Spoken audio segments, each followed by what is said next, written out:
Martedì 9 gennaio, benvenuti all'appuntamento con le news di prealpina.it. È l'ora dell'ultimo saluto a Vanessa Gatti e Roberto Bianconi, due escursionisti morti domenica in Val Formazza, travolti da una valanga. Domani a Uboldo sarà celebrato il funerale della giovane donna, mentre il giorno successivo sarà la volta di Parabiago, dove nella chiesa parrocchiale si terrà la funzione in memoria del 53enne. Ce ne parla Marta Elli. Sono stati fissati i funerali delle due vittime travolte da una valanga durante una escursione domenica scorsa in Val Formazza, nel Verbano Cusio-Ossola. Una tragedia che ha colpito Origgio, dove Vanessa Gatti, 30 anni, ha vissuto per anni, e Turate, dove viveva attualmente. Le esequie di Vanessa saranno domani, mercoledì 10 gennaio, alle 15, nella parrocchia dei Santi Apostoli Pietro e Paolo di Uboldo, in provincia di Varese. La liturgia funebre sarà preceduta dalla recita del rosario.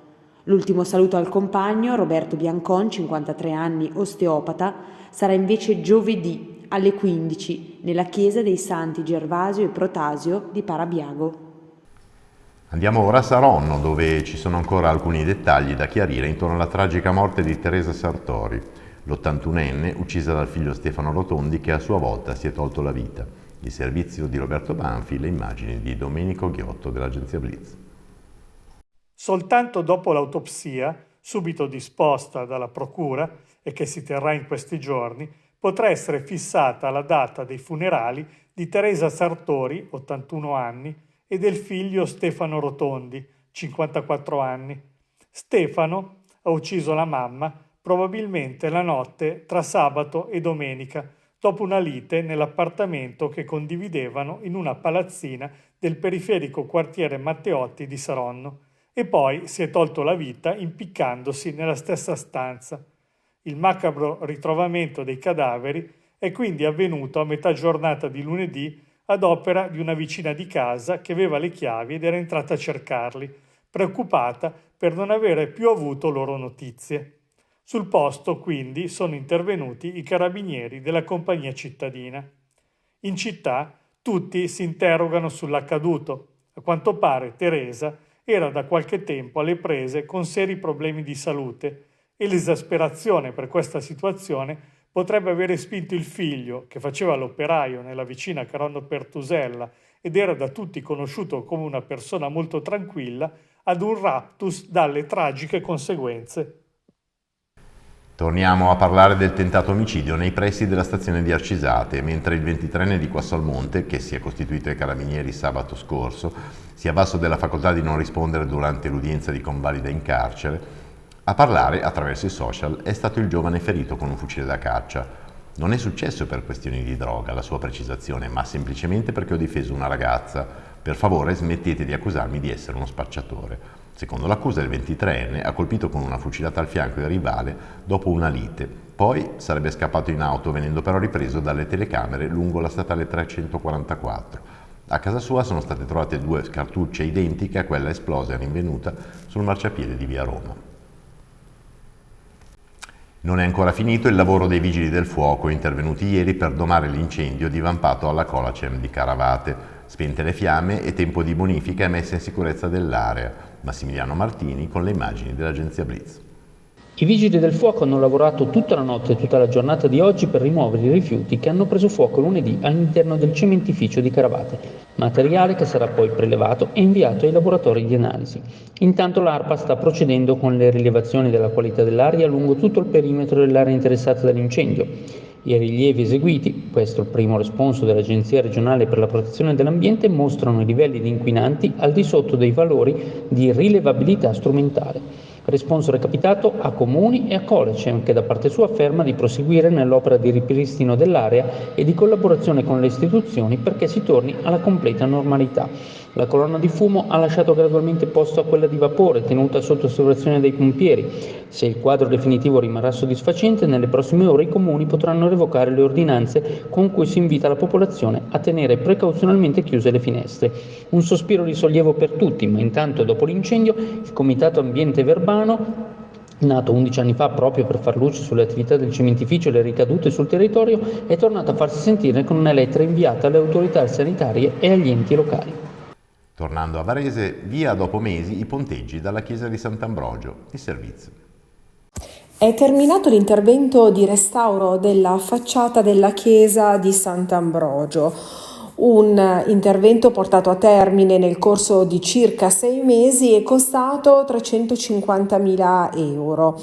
Il restauro è stato reso possibile solo grazie ad una specifica donazione testamentaria che curiosamente è giunta nel solco di quella del terreno su cui, a partire dalla fine del 1880, venne eretto l'edificio. Don Marco Paleari specifica che l'intervento era atteso da tempo e che a breve verrà regalata alla comunità locale, a tutta Varese, la chiesa in tutta la sua bellezza cromatica.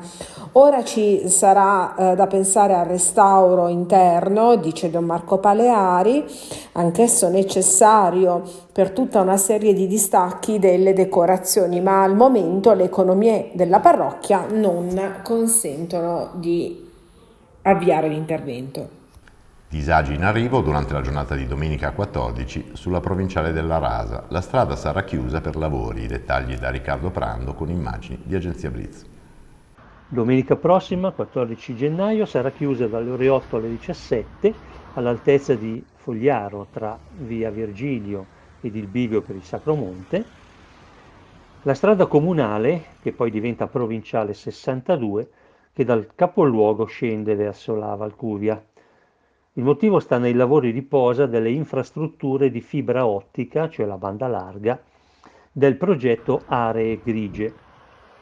Dopo analoghi lavori effettuati in autunno fino al Campo dei Fiori e dunque la volta dalla frazione di Fogliaro, che come è noto presenta grosse difficoltà nel realizzare stabili collegamenti via internet. Sarà forse l'occasione per mettere mano finalmente ai 100 metri di strada comunale della stretta di Fogliaro che da tempo presentano un pessimo stato del manto stradale.